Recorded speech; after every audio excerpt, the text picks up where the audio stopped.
Pregoneros, bienvenidos a una nueva transmisión más. Es un placer estar nuevamente con ustedes. Como ya es costumbre, un servidor transmitiéndoles desde su canal. El doctor Santiago Nieto, titular de la Unidad de Inteligencia Financiera, es sin duda alguna una pieza fundamental para esta cuarta transformación. Si no es que la pieza más importante.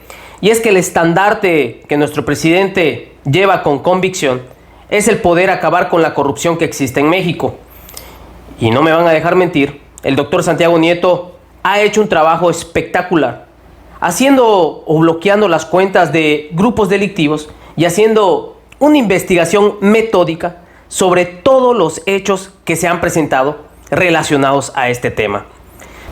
Y es que aparece este tuit por parte del doctor Santiago Nieto en el que comenta: en cumplimiento a las instrucciones del presidente Andrés Manuel López Obrador, la UIF colabora con el Gabinete de Seguridad en una estrategia que priorice el desmantelamiento de las estructuras financieras de los grupos delictivos. Y sí, señores, la 4T ya lista a la Guardia Financiera, los dientes de la Guardia Nacional, contra los delitos financieros. El gobierno de la República prepara y trabaja en la creación de la Guardia Financiera con la finalidad de otorgar mayor facultad a la Guardia Nacional. Esto dependerá de la Unidad de Inteligencia Financiera. Y es que es una realidad que esta unión va a ayudar mucho para poder combatir a los grupos criminales. De igual forma, la creación de este nuevo ente es por parte de la UIF, de la Secretaría de Hacienda, cuyo labor es meramente administrativa, y una vez que se detecte estas anomalías de flujo de recursos, obviamente que es y deriva del lavado de dinero, además se tendrá parte de la Fiscalía General de la República para poder integrar la carpeta de investigación. ¿Qué quiere decir todo esto? Que con la colaboración de la Unidad de Inteligencia Financiera pueden ir directamente a atacar a estos grupos criminales, y no solamente con el combate cuerpo a cuerpo, sino desde el congelamiento de las cuentas y que se les dé un golpe totalmente. Hablamos de un knockout. Esto es muy importante, señores. Pregoneros, vamos a ver parte de esta información, parte de esta entrevista, la cual creo que es muy interesante. Vamos a escuchar y escuchen atentamente todas las revelaciones que da el doctor Santiago Nieto sobre lo que era anteriormente esta unidad de inteligencia financiera, o más bien, qué funciones realizaba o para qué servía. ¿Para qué servía la unidad de inteligencia financiera antes? O sea, ahora la vemos súper activa y sale un montón de información ahí, bloqueo de cuentas y antes no se sabía nada de esa cosa. ¿Para qué servía antes o qué hacían con ella? ¿La verdad? Sí. Extorsionar. No a nadie. Extorsionar. Sí. Utilizaban la información de la unidad con CEDO para levantar personas y sacarles dinero. Sí. ¿A quiénes? A los que tenían, por ejemplo, los que tenían información sobre, o dinero en efectivo, por ejemplo, de gasolineras, o mucho dinero en efectivo de centrales de abasto. Pasaban todos por ese proceso. Y la otra cosa era la investigación política para pegarle a adversarios políticos en turno. Se generó una unidad que en realidad estaba al servicio de un grupo político del Estado de México para fines de naturaleza política o empresarial. Pero se usaba para delinquir entonces, para extorsionar. Esos son los datos que tenemos. Tenemos dos denuncias presentadas en contra de algunas personas vinculadas con la administración de despachos que eran utilizados para levantar cuentas. Tuvimos un caso, y para mí me parece impresionante. Es un tema relacionado. En un día desbloquean 922 cuentas con el argumento de que ya estaba asegurado las cuentas por el Ministerio Público y que por tanto ya no era necesario que se mantuviera el bloqueo por parte de la unidad.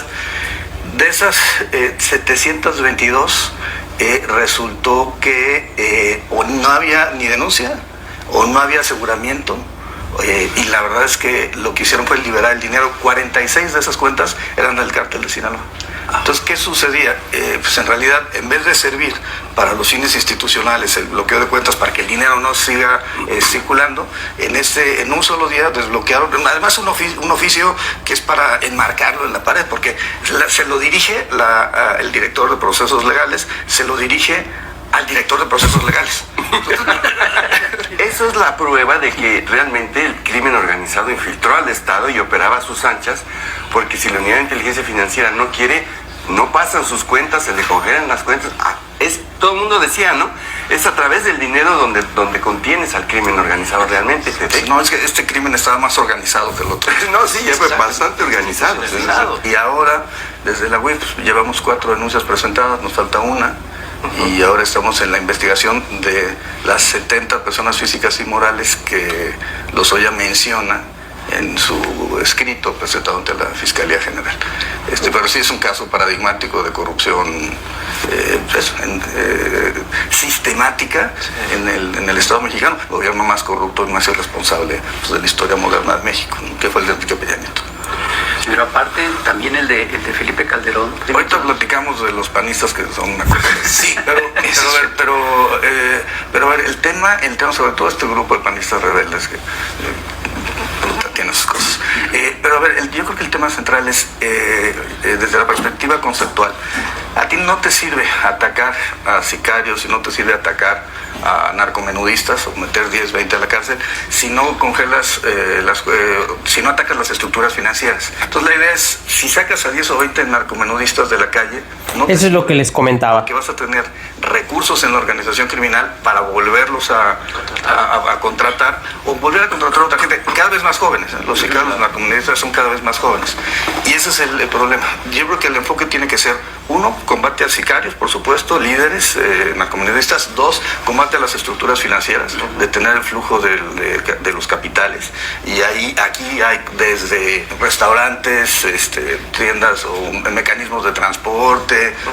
Es decir, el dinero se lava en muchas operaciones comerciales que nos parecen habituales. Tercer tema, necesitas combatir la corrupción política. Los grupos delincuenciales no surgen por generación espontánea, surgen a partir de que hay ciertos acuerdos o temor o amenaza, sobre todo las autoridades municipales, para efecto de controlar el trasiego y el territorio.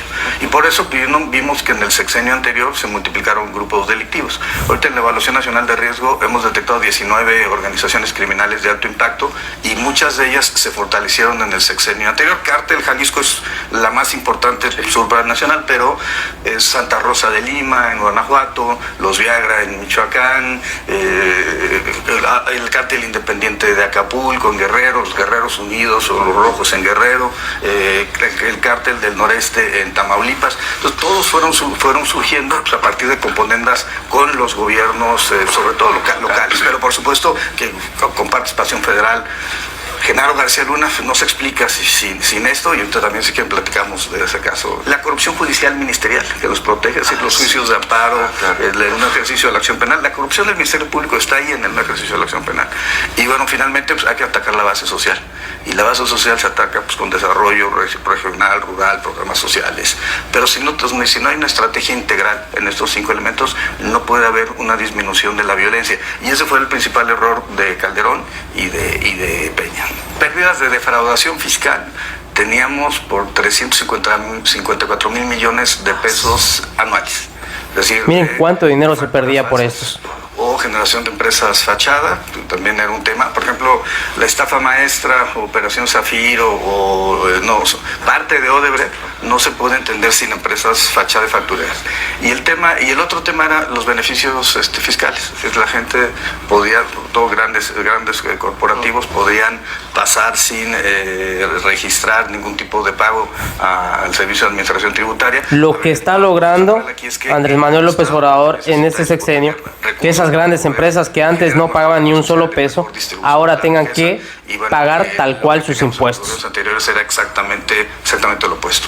Ahora, creo que el punto central aquí es cómo el propio Estado mexicano, insisto en Operación Zafiro o la estafa maestra, generaba estas empresas fachada que eran contratadas por el propio Estado y sacaban el dinero en efectivo a partir de trasladadores de valores para llevarlo a bóvedas de seguridad. Así se operó o a las campañas electorales. Entonces, la verdad es que fue fue un robo en despoblado, y lo que hemos visto es, yo creo que la punta del iceberg, ¿no? Acabamos de ver una contratación de Odebrecht precisamente con Pemex en la época de Emilio Lozoya, en donde pues, fueron 3,000 millones de pesos contratados que después se iban a otro tipo de empresas y después de ahí salía el dinero en efectivo. Vimos un caso así, una universidad donde se contrata a la universidad, eran 80 millones se van a esta empresa, y esta empresa empieza a distribuir entre los familiares de un servidor público de Pemex. Entonces, esa fue la mecánica de operación durante estos años. Y una belleza de estas es una empresa generada en Veracruz, en donde los accionistas son el despachador de una gasolinera y un vendedor de seguros. Fíjense nada más. La empresa abre, suena lógico, cuentas en Panamá. Claro, tiene un pasaporte, nunca ha salido del país, pero cuentas en Panamá. Y entonces Odebrecht, otra empresa, les deposita $1 millón a las cuentas en Panamá, algo muy natural. La propina, claro. Y lo más bonito es el apoderado legal de la empresa. No les voy a decir su nombre, pero se apellidaba Lozoya, ¿no? Entonces, fíjense nada más cómo es que actuaban. Que yo creo que necesitamos primero visibilizarlos para el juicio de la historia. Yo lo he platicado en varias ocasiones. Muchos de estos delitos, si nos vamos al gobierno de Fox, por ejemplo, el gobierno de Salinas, ya prescribieron, evidentemente, pero sí creo que se requiere hacer una investigación que pueda plantear una especie de comisión de la verdad sobre el impacto de la corrupción en México. Y hacerlo del conocimiento de todos. Hay también material de García Luna, ¿no? Sí, a ver, sí. Que se debieron haber investigado. Bueno, hay que reconocerlo. Sí, el gobierno de Felipe Calderón también competía con seriedad, pero le ganó Peña Nieto. Honor a quien no merece. Se esforzaron, sí le echaron ganas. Son distintas, ¿no? Pero los dos son impresionantes. Sí, a ver, en el tema de Genaro García Luna, nosotros llegamos en realidad vía la investigación de Medina Mora. Entonces, llegamos con el tema de Medina Mora y encontramos relaciones contractuales raras, y solicitamos información en Estados Unidos, y en una conversación informal con la DEA nos dicen, oigan, quieren ver un nexo importante. García Luna y Medina Mora se pelearon en algún momento del sexenio, pero quieren ver un tema importante, volteen a ver a García Luna. Entonces empezamos así a hacer la revisión, y ya eso fue 2 meses antes de la detención de García Luna. Por eso cuando en Estados Unidos lo detienen, nosotros ya teníamos hecha la investigación y se presenta de inmediato la denuncia y se hace el congelamiento de cuentas. Lo mismo que después hicimos con Cárdenas Palomino, y bueno, que hemos estado Ramón Pequeño. En particular, García Luna en 2008 compra por parte de la Secretaría de Seguridad Pública un sistema de espionaje tipo Pegasus, que se llamaba Nice Track. Y a un grupo israelí, cuando acaba el gobierno, se lleva el sistema a su oficina, ¿no? a su empresa, y constituye 2 empresas en donde empieza a transaccionar.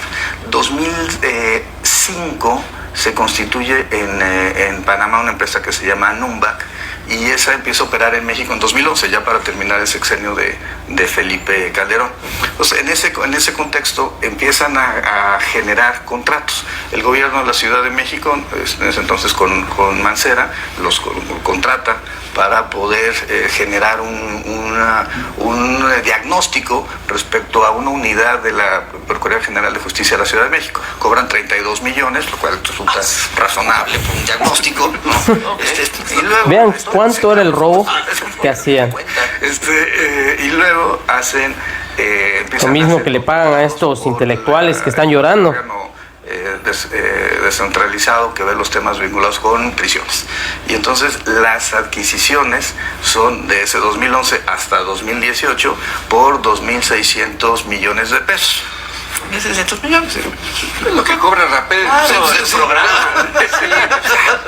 Vean ustedes nada más el dinero que se destinaba en pura corrupción. Pues ahí pudimos ver toda esta entrevista que se le hizo al doctor Santiago Nieto, en donde reveló cómo es que se manejaban todos estos desvíos de recursos. Recursos obviamente que pertenecen al erario público, pero todos estos sinvergüenzas buscaban la manera de poder sacar provecho de ello. Una entrevista, la verdad, llamativa, en donde se pudo soltar el doctor Santiago Nieto y revelar todas estas irregularidades que él sabe. Hay mucha información, obviamente, y como les he comentado, se tiene que llevar el debido proceso, levantar las cartas de investigación, las carpetas de investigación. Obviamente esto se pasa a la fiscalía y se tiene que proceder con dicho caso. Pregoneros, espero que la información les haya gustado. Si es así, por favor, ayúdanos con tu like, comparte la información para que cada día podamos ser más pregoneros. De igual forma, te invito a que actives la campanita de notificaciones para que estés enterado al momento de la noticia. Y recuerden, la información está ahí y depende de todos nosotros el pregonarla. Nos vemos en una siguiente emisión. Hasta luego.